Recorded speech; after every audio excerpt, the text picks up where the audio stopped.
Eh bien, bonjour à tous et bienvenue au Silver Echo Festival, le rendez-vous cannois des acteurs du secteur des seniors. Dans cette table ronde intitulée Habitat Silver Friendly, parcours résidentiel des seniors, nous tenterons de répondre à une question. Quelles adaptations, et j'insiste sur le pluriel, des logements pour le maintien à domicile? Autour de moi, ou plutôt devant moi, 4 spécialistes du sujet. Le premier, il est au milieu, c'est Dominique Gerbert, directeur communication et marketing de Nice, ou Nice plutôt. Est-ce que vous pouvez nous expliquer d'où vous nous parlez, quel est votre lien avec l'habitat Silver Friendly? Alors, bonjour à tous, je suis Dominique Gerbert, effectivement, que vous m'avez présenté. Nice, c'est un groupe italien international. Et en fait, on vient de tout ce qui est motorisation pour portail, porte de garage et tout ce qu'on appelle protection solaire, c'est-à-dire les volets, les stores. Et on a une quatrième activité qui est tout ce qui est habitat connecté. Donc c'est justement la raison d'être en tout cas aujourd'hui ici, de parler en fait l'aménagement des logements, que ce soit du résidentiel comme du collectif, à destination éventuellement des seniors avec des différents systèmes, solutions connectées. Merci Dominique. Notre deuxième intervenant, c'est Nicolas Deveau, cofondateur de Solinov. Bonjour. Oui, bonjour. Donc Nicolas Deveau, je suis cofondateur avec le docteur Jean-Louis Pata de Solinov. On travaille sur le sujet depuis plusieurs dizaines d'années, les sujets de fragilité, de chute, etc. Et on en est venu à la conclusion que le logement était le premier acteur de préservation de l'autonomie des gens. Et du coup, on a réfléchi à des solutions pour être cohérent par rapport à ça. Voilà. Et Solinov a rejoint le groupe Urmet depuis le printemps dernier, de 2023. Pardon.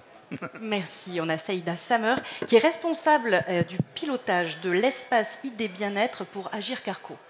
C'est ça, merci Samira Samer. Donc, je suis responsable de l'espace ID Bien chez moi, qui est un centre de ressources national dédié au bien vieillir, créé et piloté par le régime Agir Carco, donc le régime de retraite complémentaire des salariés du secteur privé. Et donc la prévention et l'accompagnement de la perte d'autonomie, c'est une de nos orientations prioritaires, une de nos priorités depuis longtemps, avec l'aide aux aidants. Et l'espace ID Bien chez moi, voilà, c'est notre porte d'entrée, notre outil pour accompagner l'anticipation des vulnérabilités pour bien vieillir au domicile. Donc on est dans l'anticipation avec vous. Exactement. Et notre dernier intervenant, Emmanuel Simon. Bonjour, vous êtes responsable d'une BU, unité business d'AT Atensia ou Attentia, ça dépend. Voilà, c'est ça, on le prononce Attentia ou Atensia si on veut un peu plus de musicalité. Voilà. Donc ATE Atensia appartient au groupe Urmet, tout comme Solinov. Le groupe Urmet, en 2 mots, est un fabricant industriel franco-italien qui dispose d'ailleurs d'usines de fabrication en France et qui est très présent sur le marché des bailleurs sociaux, les systèmes d'interphonie, de contrôle d'accès, de domotique, de vidéoprotection. Et logiquement, on a décidé d'ajouter une corde de plus à notre arc en arrivant sur le marché de la téléassistance, qui est finalement un périphérique à ce qu'on sait déjà faire. Sachant qu'ATE, en téléassistance, appartenant au groupe Urmet, avait déjà une unité de fabrication, puisqu'on fabrique nos produits également en téléassistance, à Venise, enfin à Vicenza exactement. Donc c'est un sujet qu'on maîtrise déjà depuis plus d'une vingtaine d'années, et on a décidé d'importer ou exporter, ça dépend de quel côté on se place, le savoir-faire de notre filiale italienne en France. Merci. Je vais vous redonner la parole, Nicolas. Petite surprise. Est-ce que vous pourriez nous faire un rapide état des lieux aujourd'hui de l'intelligence dans l'habitat, dans le domicile, pour la préservation des aînés? On en est où aujourd'hui, clairement? Ça a beaucoup progressé. On est parti de petites choses toutes simples en automatisme ou en domotique, communément appelé domotique, qui vous avez tous connu ou entendu parler des chambres de skieurs qu'on mettait à chauffer par un appel téléphonique pour qu'on puisse pouvoir arriver, que ce soit confortable. Là, aujourd'hui, on a des technologies qui permettent d'unifier un certain nombre de capteurs et d'actionneurs. Et donc, capteur-actionneur, c'est au même titre que vos sens pour la perception et au même titre que vos muscles pour la réaction. Donc, qui permettent au logement aujourd'hui d'avoir des facultés quasiment. Donc on avait principalement du travail sur l'agencement, Hein, nous aussi, on travaille pas mal avec les bailleurs sociaux.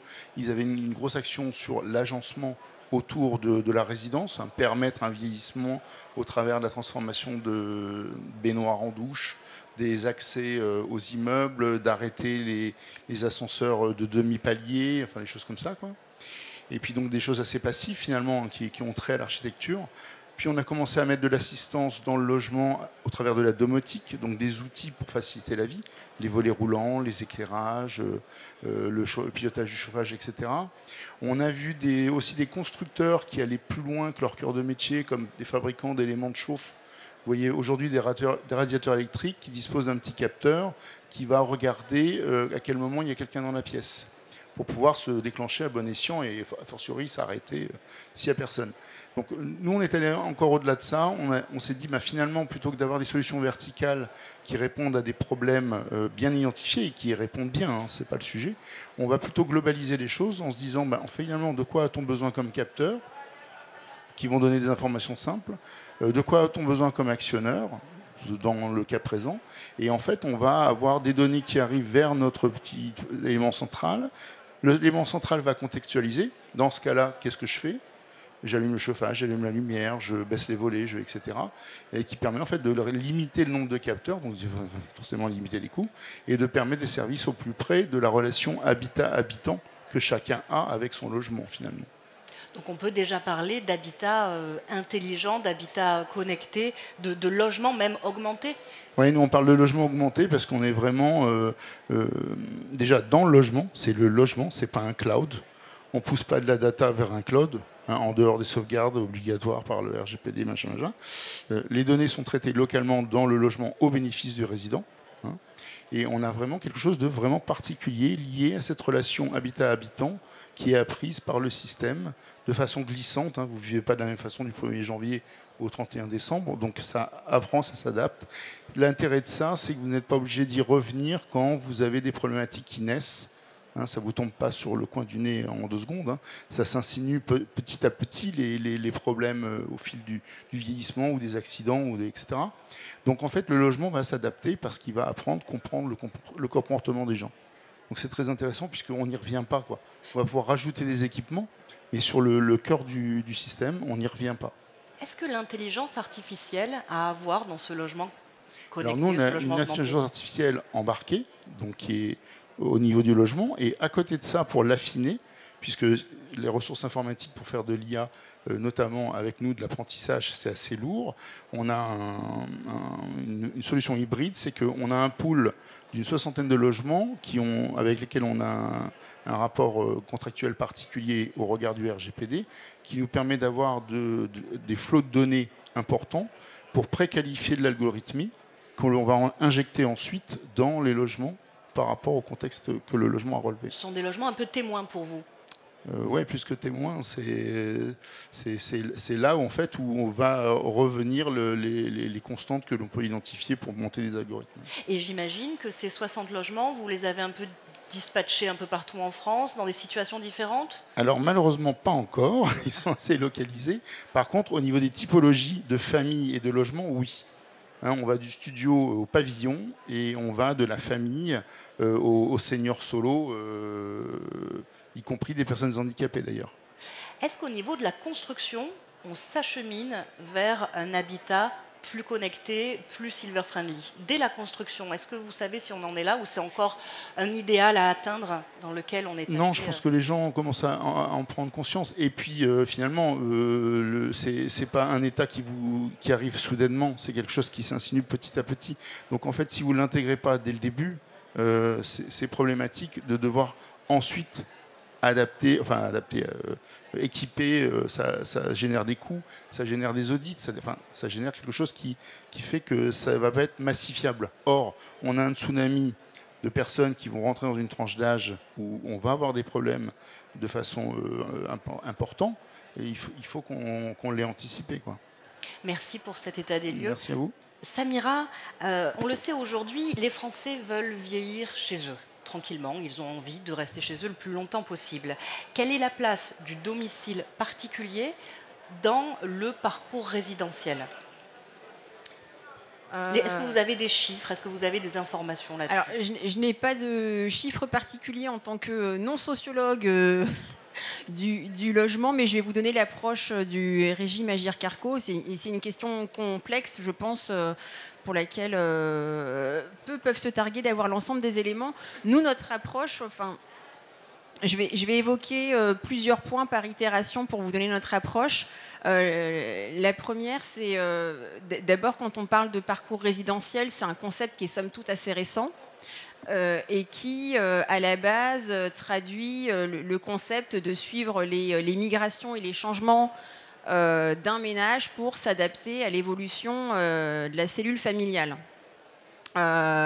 Du coup, il y a cette notion un peu adjacente de croissance. Voilà, la famille se crée, elle s'agrandit, on construit, on déménage, etc. Et on a l'impression qu'il n'y a pas de retour en arrière possible. Et effectivement, la cellule familiale, elle s'agrandit, mais à un moment, il y a le départ des enfants, etc. Et la cellule, le nombre de... La composition familiale diminue et on voit qu'il n'y a pas cet aspect-là qui est anticipé. C'est quelque chose qu'on voit beaucoup, par exemple, dans le parc de logement social. Je pense au parc parisien, mais j'imagine que c'est pareil pour toutes les métropoles, où on a un nombre important de seniors isolés qui occupent encore des T4, des 5, alors que la famille n'est plus là. Et du coup, on voit qu'il n'y a pas d'ascenseur possible en arrière. Ça, c'est un premier point. Le second point, partant de là, c'est qu'effectivement, on a tendance à appréhender un ménage comme une famille et peu la personne isolée, et notamment la personne senior. Et du coup, penser parcours résidentiel pour un senior, c'est quelque chose de somme toute assez récent. Le parcours historique pour la personne âgée, c'est plutôt l'EHPAD. Et depuis quelques décennies, on a assisté au développement de tous les habitats intermédiaires, résidences seniors, habitats partagés, etc., qui justement permettent de donner du choix à la personne âgée et d'envisager pour elle un parcours résidentiel. Donc c'est très récent. Et il y a un dernier point, et pas des moindres pour nous, c'est que quand on parle de domicile, on parle de l'intime, de la sphère privée. Le domicile, on l'a choisi ou pas. En tout cas, on l'a aménagé, décoré à notre goût, il nous ressemble et on y a vécu un certain nombre d'années. Et du coup, quand on y a vécu 10, 20, 30, 40 ans, qu'on l'a modelé à notre image, c'est un peu un reflet de soi. Hein. Ça matérialise nos envies, nos désirs, nos besoins, nos habitudes. C'est très complexe avec l'avancée en âge de se dire qu'on va quitter ce logement, en plus dans une période de vulnérabilité où on a des incapacités qui surviennent, etc. Donc il y a une forte dimension psychologique et affective liée au logement qui fait que c'est compliqué pour une personne âgée de s'en détacher. Et de là, on comprend effectivement le souhait d'une majorité de Français qui est de pouvoir vieillir le plus longtemps possible à domicile. Et du coup, nous, c'est ce qui résume un peu notre approche, nous, régime Agirc-Arrco, et les leviers sur lesquels il faut agir selon nous, en pointant un petit peu les trois points que je viens d'évoquer. Et il y a sûrement, à notre sens, 2 approches à développer. La première, elle est individuelle. C'est comment est-ce qu'on met les seniors, entre guillemets, en posture d'anticiper l'avancée en âge et les vulnérabilités qui vont survenir. Donc il y a un vrai travail de sensibilisation, de dédramatisation, en se disant que c'est devant soi et qu'on peut s'équiper à plus ou moins bas coût, selon ses moyens, pour accompagner l'autonomie au domicile. Ça, c'est vraiment au niveau de la sphère individuelle. Et ça, cette sensibilisation, vous l'organisez comment ? Alors ça, on l'organise au sein de l'espace Idée Bien Chez Moi. Je reviens sur le deuxième aspect, puis après, si vous voulez, j'enchaîne sur ce que propose l'espace. Et puis, il y a une dimension qui est plus collective, et je pense qu'on partage tous, c'est celle de la vision du grand âge des seniors dans notre société. Hein. Nos sociétés occidentales ont un regard excluant du grand âge. Et donc, il y a vraiment cet enjeu d'avoir un regard intégrateur de la personne âgée pour l'envisager au niveau des institutions et dans l'ensemble de nos politiques et déstigmatiser la personne âgée. Je pense qu'il y a eu des interventions en lien précédemment. Je voyais qu'il y avait le réseau francophone Ville Amie des Aînés qui fait plein de choses sur le sujet, qui prenait la parole. Du coup, ce qu'on fait à l'espace Idée Bien Chez Moi, donc c'est un centre de ressources national qui vise à sensibiliser et anticiper et accompagner les vulnérabilités pour bien vieillir au domicile. On a en effet une approche privilégiée qui se fait par le logement. Donc, on s'appuie sur un showroom, un appartement témoin qui propose des adaptations, des aménagements du domicile, où on est dans un mixte technologique et humain. Donc on donne à voir l'ensemble des possibilités, du plus simple, du très peu onéreux jusqu'au plus coûteux, avec quelques outils qui relèvent de la domotique. Mais on a un prisme qui est vraiment truc et astuce, peu coûteux, de bon sens pour favoriser l'autonomie au domicile. Est-ce que vous pouvez nous donner un exemple de ces trucs et astuces peu coûteux qui peut changer le quotidien? Il y a des premières choses très simples, je vais en citer 2 qui sont assez complémentaires. La première, elle porte sur la prévention des chutes, ça n'étonnera personne, hein. C'est souvent l'accident qui bascule, qui accélère l'entrée en autonomie des personnes âgées. Et donc, c'est des choses de bon sens comme éviter les tapis ou alors penser à mettre du scotch double face pour éviter les chutes, se doter de chemins lumineux s'il y a des sorties de lit nocturnes, etc. Voilà, des choses de bon sens. Et puis d'autres choses qui sont plus liées à l'activité sociale et tout ce qui va toucher au maintien de l'activité connective, comment est-ce que je continue à lire chez moi, comment est-ce que je continue à maintenir le lien avec ma famille, mais également avec les réseaux de solidarité sur le territoire et donc le voisinage. Donc là, on est en train de développer tout un tas de projets, notamment avec des acteurs associatifs pour travailler sur ces solidarités-là. Donc voilà, c'est notre porte d'entrée principale, mais pas que le logement. Il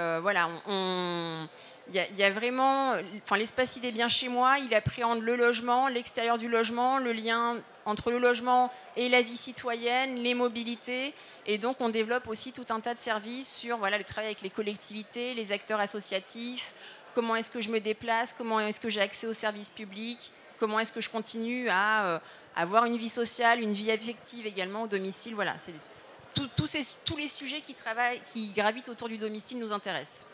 Je reste avec vous encore un instant. Cet accompagnement dans le maintien à domicile, il va de pair avec une pression sur les métiers, notamment les métiers des aidants à domicile, quels qu'ils soient.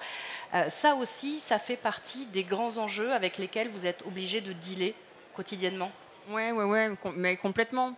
C'est comment ? Il y a un contexte économique sur le secteur du domicile qui effectivement accompagne le souhait de la plupart des Français de vieillir à domicile. On a en effet les métiers du domicile, mais tout le secteur sanitaire, social et médico-social souffre de tensions, d'une forte pénurie, de difficultés de recrutement sur des métiers qui sont en plus qualifiés. Ce sont des métiers difficiles, où il y a du port de personnes, qui sont éprouvants psychologiquement, avec en plus des parcours émiettés, etc. Donc il y a des tensions de recrutement, on le sait, dans le secteur. À côté de ça, donc, il y a les proches aidants, les aidants familiaux. Les aidants familiaux, on les estime autour, à minima, de 11 millions de personnes en France. C'est énorme. La plupart d'entre eux sont des actifs, et la plupart d'entre eux, sans surprise, sont des femmes. Voilà, c'est dit. Exactement. Et du coup, c'est vraiment c'est un parcours, les danses, avec des difficultés d'ordre physique, psychologique. Ça engendre également des ruptures dans le parcours professionnel, social, affectif. Et du coup, notre approche, c'est vraiment de miser sur le renforcement du capital autonomie de la personne vulnérable. En se disant qu'une personne à domicile, l'idée c'est qu'elle puisse être sensibilisée, dédramatiser l'avancée en âge et renforcer son capital autonomie, qu'il soit physique, mental, mais également qui relève purement du confort, pour justement ne pas reporter une entrée en perte d'autonomie rapide sur un secteur du domicile qui est en pénurie de main-d'œuvre ou la souffrance de proches aidants. Donc on travaille vraiment sur ces aspects-là, avec l'aménagement, l'adaptation du domicile et la préservation des capacités sociales, fonctionnelles, cognitives de la personne qui avance en âge et s'expose à des vulnérabilités. Merci. Emmanuel Simon, j'en reviens à vous. Quid du logement résidentiel silver friendly, domotique, bien sûr, avec vous, téléassistance, j'imagine. Quelle est votre vision ? Domotique, bien sûr, on se rejoint avec Solinov puisqu'on fait partie du même groupe. Donc la téléassistance, je ne reviens pas dessus, c'est de permettre à quelqu'un de rester chez lui en toute sécurité et également de sécuriser son environnement familial, ses proches, en ayant la possibilité d'appeler les secours ou à un centre de téléassistance.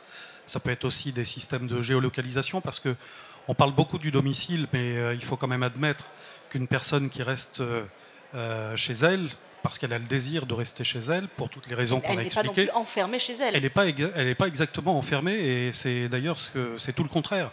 Elle souhaite pouvoir sortir, aller faire ses courses, partir en vacances, pourquoi pas. Un senior n'est pas forcément quelqu'un d'invalide, hein. Donc on a mis aussi en place un système de géolocalisation qui va permettre à la personne qui se trouve à l'extérieur et en situation de détresse d'être immédiatement géolocalisée pour pouvoir lui porter secours. Mais ça va un peu plus loin que ça, c'est-à-dire qu'on est également capable, avec la géolocalisation, de définir un périmètre. Donc ça peut être pour des personnes qui sont en souffrance par la maladie la plus connue, Alzheimer par exemple, où on peut décider qu'à partir d'un point zéro, cette personne ne peut pas franchir un cercle de plus de 500 mètres à partir du point zéro qu'on a défini. C'est-à-dire qu'à partir du moment où on s'écarte de ce périmètre dit de sécurité, eh bien à ce moment-là, on va appeler la téléassistance, ça va déclencher une alarme. Mais nous, ce qui nous intéresse, comme on est fabricant, vous l'avez compris, de vidéoprotection, d'alarme intrusion, on parle beaucoup de lutte contre l'isolement, mais l'isolement a aussi un aspect sécuritaire, c'est-à-dire que les seniors sont assez facilement repérés par d'éventuels agresseurs, des délinquants. Enfin, tout le monde connaît l'histoire. Ce sont des cibles vulnérables chez qui il est malheureusement souvent assez facile de rentrer, ou en tous les cas de les persuader de pouvoir rentrer. Donc je crois que nous, on va offrir une offre un petit peu plus globale. Il va y avoir effectivement la téléassistance, la géolocalisation, mais aussi la vidéoprotection et l'intrusion qu'on va associer à ça. C'est-à-dire que, bien sûr, c'est avec l'accord de l'utilisateur, du bénéficiaire, parce qu'il n'est pas question d'être intrusif et de mettre quelqu'un qui vit seul chez lui sous vidéosurveillance H24. Mais à partir du moment où celle-ci le désire, eh bien, le déclenchement de l'alarme de la téléassistance, par exemple, va pouvoir en même temps actionner la vidéosurveillance, la vidéoprotection et également l'alarme intrusion. Voilà. Le senior peut dormir, ne pas être en état de vigilance suffisant pour pouvoir détecter que quelqu'un est rentré chez lui. Donc on va pouvoir apporter également l'alarme anti-intrusion qui fonctionne via une carte SIM comme la téléassistance et qui va pouvoir immédiatement appeler police secours sans pour autant que le senior ait justement besoin d'appuyer sur son bouton de téléassistance. Voilà. Donc bien vivre chez soi, ça c'est une chose. Être secouru en cas de détresse physique ou psychologique, ça c'en est une autre. Mais aussi se prémunir des éventuelles agressions extérieures qui peuvent rentrer chez vous. Et la suite, vous la connaissez, c'est souvent dramatique. Et vous le disiez, bien vivre chez soi, c'est aussi pouvoir en sortir et rentrer. Vous parliez d'un système d'alerte en cas de problème avec une géolocalisation lorsqu'on est à l'extérieur du domicile, mais quid de la domotique embarquée pour les vacances? Est-ce qu'un jour, est-ce qu'on y est déjà, ou est-ce que bientôt on pourra avoir cette assistance aussi au-delà, itinérante? Alors vous voulez dire pouvoir contrôler ce qui se passe chez soi quand on est absent de la maison? Ça c'est une première chose, et peut-être avoir une assistance aussi dans la vie au quotidien à l'extérieur de chez soi via ce même type de technologie. Alors il va falloir préciser votre question parce que j'ai du mal à la saisir. Deux personnes âgées veulent donc rester chez elles, elles ont un domicile qui est équipé, elles sont bien. Elles veulent partir en vacances, mais là où elles iront, elles n'auront pas le même confort, la même technologie. Est-ce que quelque chose peut s'embarquer pour les aider? Alors, c'est la géolocalisation dont je vous parlais tout à l'heure. C'est un début? Voilà, en fait c'est un début et pour nous, nous en sommes là aujourd'hui. C'est-à-dire que vous allez emporter avec vous la téléassistance que vous allez avoir de fixer à la ceinture. Donc la condition évidemment, c'est de porter en permanence cet outil. C'est très léger, ça pèse, je ne sais pas, enfin il y a de moins en moins de fumeurs, mais le poids d'un paquet de cigarettes, on va dire, et tout le monde aura la référence. Et à partir de ce moment-là, vous n'avez plus besoin d'être, chez vous. Vous bénéficiez de tous les services de la téléassistance, mais de façon autonome. On fonctionne avec un produit qui est auto-alimenté. Vous avez une carte SIM qui se trouve à l'intérieur, qui fonctionne en 4G. vous partez en vacances à Cannes si vous habitez à Roubaix. Et de la même façon, sur cet outil embarqué, vous appuierez sur un bouton de détresse qui permettra de mettre en fonction la téléassistance. De la même façon. Voilà. Après, transporter avec soi une domotique et ce qu'on appelle le smart home à l'extérieur, là c'est un petit peu plus compliqué parce que ce sont souvent des outils qui sont embarqués, qui sont techniquement raccordés à ce que vous souhaitez piloter, comme le disait Nicolas tout à l'heure, les volets roulants, pourquoi pas la motorisation de portail, bon bref, ça c'est un autre sujet et là on s'adresse davantage au secteur immobilier, ou des promotions immobilières qui n'ont peut-être pas encore pensé effectivement à imaginer des résidences de vacances équipées pour les seniors. Est-ce que le monde de l'hôtellerie aussi ne pourrait pas faire des efforts pour accueillir davantage les personnes ? Oui, sans aucun doute. Je pense qu'ils ont déjà eu l'idée parce que, au-delà de l'empathie générale autour du marché des seniors, on parle bien de silver economy. Donc, au-delà de l'empathie, il y a un intérêt véritable. Voilà, donc évidemment, j'ai la faiblesse de penser que des groupes hôteliers ou des résidences de vacances ont déjà pensé à l'équipement pour les seniors d'habitat, pourquoi pas connectés ailleurs que où se trouve habituellement le senior. Aujourd'hui, malheureusement, ce ne sont pas encore vos clients. Alors, à ma connaissance, non. À ma connaissance, ça n'existe pas encore. Alors peut-être que c'est le cas de Dominique Gerbert, vous êtes aussi pleinement intégré dans la généralisation des smart homes qui permettent donc d'adapter le logement à l'âge qui avance. Quelles solutions vous proposez par rapport à ce qu'on a entendu? Est-ce que vous êtes dans les mêmes axes? Est-ce que vous vous décalez un petit peu? Et puis même question que précédemment, quid à l'extérieur, notamment en vacances? Alors effectivement, chez Nice, on est constructeur depuis une trentaine d'années dans tout ce qui est automatisation, tout ce qui est smart home, donc habitat connecté.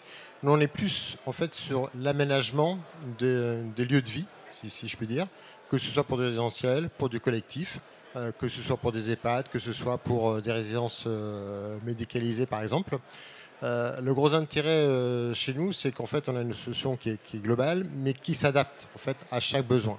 Et ce qui est important de dire, c'est qu'on n'a pas une solution où c'est l'utilisateur en fait, qui doit s'adapter à l'installation, mais c'est vraiment l'installation qui va être modulable et s'adapter en fonction des besoins de chaque utilisateur.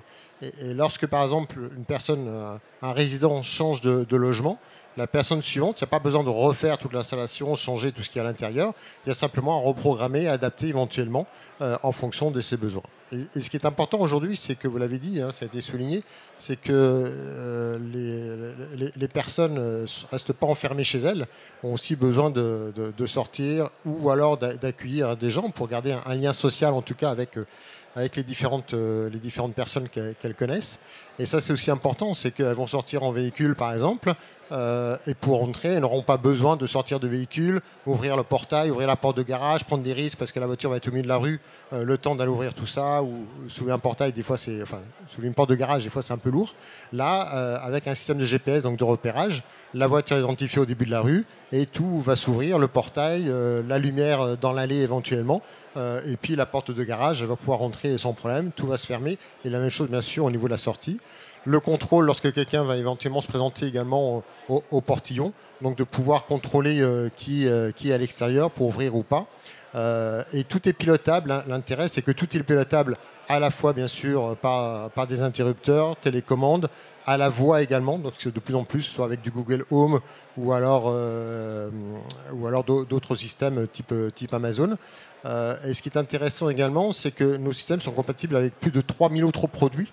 Donc on peut se connecter avec d'autres marques et d'autres produits pour justement améliorer, en tout cas enrichir l'expérience et l'autonomie que la personne peut avoir chez elle. Donc on va connecter éventuellement du Sonos, on va connecter des différentes solutions d'autres produits connectables justement pour proposer une solution globale.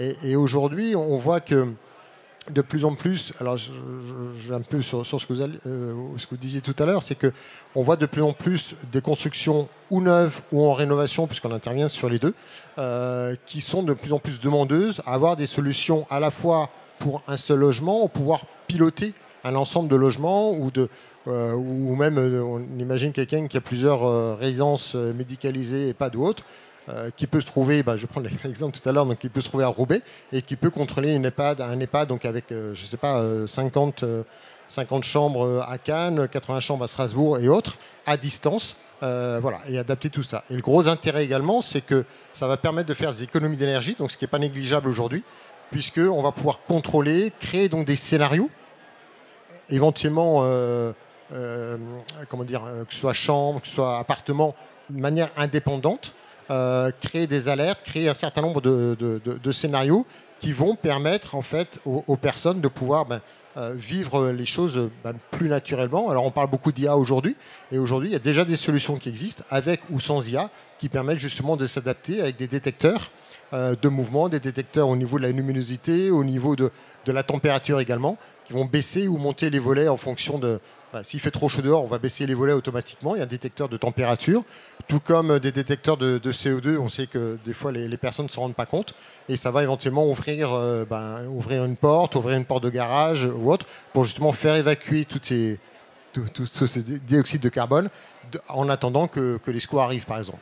Et gros intérêt également, c'est qu'on parlait des aidants aussi tout à l'heure, ou de la famille, c'est que bien sûr, la personne à l'intérieur, son aménagement, donc tout va être adapté par rapport à elle, mais que les gens extérieurs, que ça peut être de la famille, ça peut être des aidants ou autres, vont aussi pouvoir être alertés sur ce qui se passe dans le logement. Alors on parle de vidéo, mais il n'y a pas que la vidéo, et on sait qu'aujourd'hui en France, la vidéosurveillance, ça pose toujours un petit peu de problème dans l'esprit des gens. Mais aujourd'hui, il y a plein d'alertes qui peuvent être envoyées. On peut piloter tout ça via un smartphone. Enfin voilà, aujourd'hui, l'habitat connecté, alors on parle là aujourd'hui des seniors, mais ça peut toucher les handicapés, mais ça peut aussi toucher n'importe qui.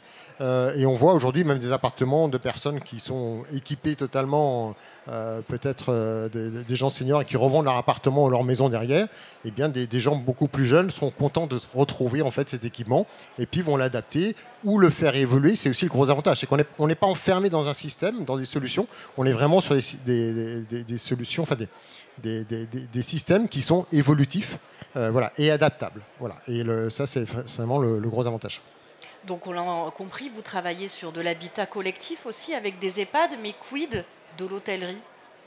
Alors, de l'hôtel, ça commence à arriver, mais pas par rapport à ce que vous disiez en disant, voilà, j'ai éventuellement un logement connecté, puis je vais aller dans un hôtel qui est connecté, je vais retrouver le même système. Mais aujourd'hui, effectivement, les hôtels et d'autres espaces de ce type où, effectivement, on va demander, on arrive... Aujourd'hui, c'est plus, on va dire, l'hôtellerie de luxe qui va demander ce type de prestation. J'arrive dans la chambre, on me reconnaît. Bonjour Dominique, bienvenue. Voilà. Et ils savent que je vais souvent dans cet hôtel, par exemple. Ils savent que quand j'arrive, j'aime bien entendre tel type de musique, j'aime bien avoir les volets baissés à moitié, j'aime bien avoir tel type de lumière allumée dans l'espace salon ou autre. Voilà. Donc ça, ce sont des choses qu'on peut déjà enregistrer, programmer pour que les prochaines fois, quand je vais revenir, je vais retrouver en fait une atmosphère. Mais c'est pour une clientèle de luxe et pas forcément pour une clientèle juste qui a aujourd'hui, mais c'est en train d'aller de plus en plus vers un habitat beaucoup plus large. Déjà, les prix baissent également. Il y a de plus en plus d'automatismes qui sont très simples à installer, comme je disais. Et puis après, on peut upgrader. Mais voilà, donc c'est pas... J'en parlais tout à l'heure, la domotique, on voit, il y a une dizaine d'années, 20 ans, on en parlait déjà. Aujourd'hui, depuis quelques années, ça s'est vraiment accéléré. Et aujourd'hui, c'est plus, entre guillemets, c'est plus un gros mot. On peut parler d'habitat connecté sans aucun problème et sans faire peur. Il y a la technologie, mais l'objectif, c'est que ce soit simple pour les utilisateurs et qu'il n'ait pas à se dire « Oh là, il faut que j'apprenne à utiliser un appareil ou autre ». Si vous pouvez utiliser, par exemple, la voix, vous pouvez aussi utiliser votre interrupteur normal. Il n'y a pas besoin d'avoir une télécommande ou quoi que ce soit. Donc, on peut utiliser les deux ou les trois en fonction de l'utilisateur, justement, la personne, du résident, ce qu'il souhaite et puis éventuellement son degré d'autonomie. J'aimerais qu'on s'arrête un instant sur les chutes à domicile et savoir quelles solutions vous proposez chacun par rapport à ce sujet. On a entendu Samira tout à l'heure nous parler du double face sous le tapis, astuce, et en même temps je crois qu'il y a plusieurs systèmes. Chez ATE Atensia, on a un système qui est muni d'un accéléromètre. Vous allez tomber, ça va déclencher une certaine vitesse. Et à partir du moment où cette chute est détectée par cet accéléromètre, eh bien, ça envoie une alerte directement au centre de téléassistance. Voilà. L'utilisateur n'a pas besoin d'appuyer sur le bouton pour créer une alerte. On part du principe que, à partir du moment où il y a une chute, on peut se retrouver dans une situation qui n'est pas compatible avec la possibilité d'utiliser soi-même l'alerte. Donc ça se fait automatiquement. Voilà, ça c'est déjà prévu. Très bien. Dominique ? Oui, pareil, chez NICE, on a des accéléromètres dans nos détecteurs qui ne font pas que ça. Hein. Ils détectent plein d'autres choses, soit du CO2, je te parlais tout à l'heure, détecter un passage, un mouvement. Et puis l'accéléromètre effectivement va envoyer l'alerte à un aidant, une personne extérieure ou autre, en disant « Ah, il y a une chute, il y a eu quelque chose. » Voilà. Par contre, on n'a pas de téléassistance. Alors moi, je vais faire le contre-pied. Nous n'équipons pas les résidents, mais les logements. Donc, il n'y a pas de dispositif porté, donc pas d'accéléromètre. Nous, dans notre dispositif, on a choisi plutôt d'identifier les solutions de crise, c'est-à-dire les solutions critiques. Comme le logement comprend la relation habitat-habitant et qu'il contextualise tout le flux de données qu'il reçoit en continu, c'est de là en fait, qu'il va déduire s'il y a anomalie ou pas. La première personne sollicitée étant le résident lui-même, autrement ça escalade suivant les souhaits du résident. Pourquoi on en est arrivé là ? On a d'abord beaucoup travaillé sur les chutes. Le docteur Jean-Louis Pata et moi-même étions à l'origine d'une association qu'on avait montée avec David Douillet, avec d'autres personnes comme Bertrand Mossou, etc., avec la Fédé de judo, où on travaillait sur l'éducation, les éducatifs de chute de judo, issus des arts martiaux. Et donc la problématique de la chute, on maîtrise pas mal. Et on s'est aperçu qu'en fait, beaucoup de chutes sont des chutes qui visuellement ne sont pas des chutes. C'est-à-dire ça peut être une chute coulée, une chute glissée, etc. Un malaise, un simple malaise. Et en fait, ça rentre dans la catégorie. Le problème, c'est que un dispositif porté, il faut qu'il soit porté. 2, il détecte des chutes, oui, mais une catégorie de chutes. Et donc, nous, comme on était en dehors du porté, on est resté sur cette partie-là. On a beaucoup travaillé aussi sur l'analyse d'images pour essayer de voir dans quelle mesure une caméra qui regarde une scène pourrait identifier une chute. Mais pour les raisons que j'ai dit précédemment, la variété des types de chutes, en fait, ce n'était pas suffisamment efficient pour le niveau de standard que l'on voulait, nous. Voilà. Donc, parce qu'on ne voulait pas de dispositif porté. Et Samira, vous êtes plus dans la prévention des chutes, en amont. Oui, complètement. Nous, on est vraiment sur la prévention et donc l'aménagement, le petit outillage qui permet d'anticiper ces risques. Donc, je l'évoquais tout à l'heure. Ça va être tout ce qui est réhausseur, tapis antidérapant. On n'est plus sur le modèle de la baignoire qui s'ouvre complètement. Par contre, il existe... et on n'a pas tous les moyens d'installer une douche à l'italienne, mais il existe des sièges, différents dispositifs. Après, bien évidemment, on est équipé aussi chez nous de ces dispositifs chute. Donc, on chute, on peut appuyer sur le bouton, déclencher l'arrivée de secours ou prévenir des aidants. Mais on avait justement tout récemment à l'espace ID Bien Chez Moi l'intervention du président de la FRATA, qui est donc la fédération professionnelle des acteurs de la téléassistance, qui nous détaillait que c'est un véritable enjeu d'intervenir en prévention sur des dispositifs d'actimétrie qui permettent d'identifier avec des capteurs les fragilités qui surviennent progressivement. Donc la personne se déplace de moins en moins vite, et d'agir sur ces vulnérabilités de façon personnalisée, ce qui permettrait d'éviter notamment les chutes. Et donc nous, c'est aussi un peu l'enjeu à l'espace ID Bien Chez Moi, c'est comment est-ce qu'on fait de l'intelligence artificielle un outil qui permet de doser, de libérer du temps humain pour et qui est un bon mixte pour libérer du temps humain, qui permettent de faire du lien social en direct et qui permettent d'accélérer et de massifier ce type de solutions et d'intervention auprès des personnes vulnérables. Vous êtes plusieurs intervenants à avoir un lien direct avec l'Italie, puisque soit de l'origine de l'entreprise. Est-ce que vous voyez des différences dans le traitement de l'habitat Silver Friendly en France et en Italie ? Alors, la grosse différence en matière de téléassistance, notamment, ça peut se comprendre. En France, lorsqu'une personne âgée est en difficulté, elle reste chez elle ou on la conduit dans un établissement spécialisé, à l'EHPAD. En Italie, c'est complètement différent. J'ai envie de dire, en exagérant un peu, qu'une personne âgée en difficulté pour se déplacer, elle ne reste pas à la maison, elle va chez ses enfants. Voilà. Ils ont cette culture que nous n'avons pas, ou un peu moins, on va dire, de recevoir chez soi en permanence la personne qui nécessite d'être aidée. Donc le marché de la téléassistance, il existe, mais pour la raison que je viens de vous expliquer, il est moins important. Voilà. Et en plus, vous avez des contraintes économiques qui sont un peu différentes. Si mes informations sont bonnes, la notion de crédit d'impôt, par exemple, n'existe pas. Parce que toutes les solutions que nous proposons, les miennes ou celles de mes confrères, sont éligibles au crédit d'impôt. Donc, pour faire court, une téléassistance, c'est à peu près entre 25 et 30 euros par mois. Et vous avez donc un crédit d'impôt de 50% sur cette somme, qui peut être ensuite abondé par une participation d'un CCAS, d'un conseil général, d'une mairie. Donc, on est sur des budgets qui sont assez faibles. Et cette donnée fiscale en Italie n'existe pas. Voilà. Donc, malgré ça, et c'est aussi peut-être la raison pour lesquelles l'État a mis en place tous ces avantages, la France est plutôt en deçà du niveau d'équipement. On est à peu près à 10% de taux d'équipement des seniors en téléassistance.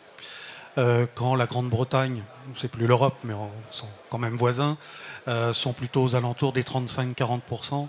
L'Espagne, 25-30%, qui est aussi un pays très latin comme l'Italie, bizarrement. Voilà, donc il y a encore beaucoup de choses à faire. Donc l'Italie, économiquement, sur le sujet de la téléassistance, est très différente de la France pour des raisons culturelles, essentiellement, et un peu économiques. Dominique, vous confirmez ce qu'a dit Emmanuel ? Oui, tout à fait. C'est culturel. Entre la France et l'Italie, on retrouve cette même situation où effectivement on a tendance, moi j'ai passé pas mal d'années aussi en Italie, et effectivement on retrouve les familles italiennes qui ont l'habitude de garder leurs anciens, si on peut dire, entre guillemets, chez eux, ce qui n'est pas forcément le cas en France. Et c'est aussi pour ça que ce qui se développe énormément, c'est tout ce qu'on appelle EHPAD à domicile, de plus en plus en France, beaucoup plus vite d'ailleurs qu'en Italie, et où effectivement, ce qu'on expliquait tout à l'heure, la domotique, enfin l'habitat connecté a tout sa raison d'être pour justement ne pas laisser nos seniors seuls à la maison, sans assistance, et au risque effectivement qu'il y ait des accidents. Voilà. Donc on est vraiment en avance, en tout cas en France, si on compare avec l'Italie, même si c'est notre maison mère. En tout cas, on est vraiment en France sur ces marchés par rapport à l'Italie. Merci. Nicolas ? Vous posiez la question tout à l'heure de savoir si on voulait tendre vers un standard où on équiperait, effectivement. Vous voyez bien à travers de ce qu'on dit, il y a un besoin. Il y a un besoin que les logements soient capables d'accueillir n'importe quelle typologie de personnes, que ces équipements soient suffisamment peu stigmatisants pour ne pas faire logement de vieux, mais logement au contraire valorisant. C'est important que les solutions qu'on apporte, que ce soit de domotique ou de solutions portées, soient valorisantes et ne soient pas quelque chose qui soit péjoratif, quoi. C'est vraiment un élément déterminant. Comme vous parliez tout à l'heure du fait on n'y pense pas toujours que l'on va vieillir et que du coup, qu'est-ce que je vais faire de mes meubles, de mon T5, alors qu'il n'y a plus d'enfants à la maison.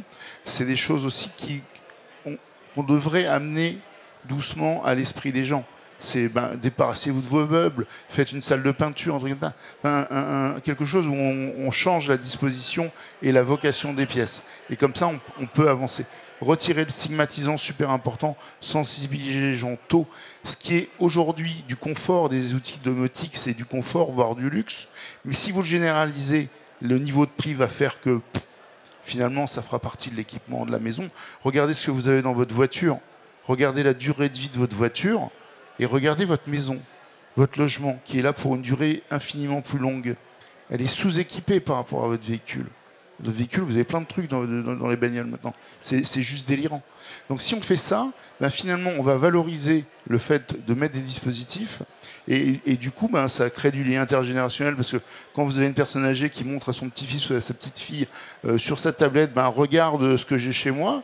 Et le gamin, les yeux tout brillants, disant « Papa, t'es nul, nous on n'a même pas ça, regarde mamie », on inverse la vapeur. Au lieu de mettre des gros machins play school rouge fluo dans le logement. Il y a aussi ça à travailler. Le côté pas stigmatisant et même valorisant de ce qu'on peut faire. Samira, vous souhaitiez rebondir là-dessus ? Oui, je partage complètement. Et les grandes enseignes ont un rôle à jouer là-dedans. Et nous, c'est une de nos vocations. On a vraiment Enfin, l'espace idée bien chez moi se veut un espace ressource, une vitrine de ce qui se fait d'innovant pour maintenir la vie à domicile avec des technologies ou des outils très simples. Et notre objectif en filigrane, c'est vraiment de démocratiser. Enfin, il y a une transition démographique. Je pense qu'on en prend à peine conscience. Il y a un vrai sujet et notre volonté, c'est que justement des petits outillages puissent être identifiés et ensuite intégrés dans des catalogues grand public auprès des enseignes chez lesquelles on va tous se meubler, que je ne citerai pas. Voilà, et qu'on puisse développer du coup, comme chez eux, des espaces de vie, ce qu'on en fait, qui tiennent compte de la taille d'un enfant, etc. Pourquoi pas aussi d'une personne âgée. Enfin, à horizon 5 ans, c'est un quart de la population, les plus de 65 ans, avec une proportion de plus de 80 ans qui va croissant. Donc c'est une partie importante de notre population, c'est un enjeu sociétal, c'est aussi du coup une cible économique pour les acteurs de la silver economy. Donc ça serait bien que ce soit un sujet qui se démocratise. Et en effet, je pense que ça peut gommer les frontières entre les générations, parce que tous ces trucs et astuces, nous on en a plein dans l'appartement témoin. Moi j'ai mes fils qui jouent avec, c'est absolument voilà. Mais il y a un travail de design, il ne faut pas que ce soit tout gris, tout blanc, effectivement. Voilà, il y a des choses à travailler pour dédramatiser et rendre ça plus sexy d'apparence et qu'on se sente concerné par ces outils. Merci beaucoup. Est-ce qu'on a des questions du public ? Est-ce que ces interventions vous ont interpellé, questionné ? Ben non, je crois que vous l'avez répondu à toutes leurs... vous avez été très clair. Il ne me reste plus qu'à vous remercier. Merci à tous. Merci à vous. Merci. Merci. Au revoir. Merci, au revoir.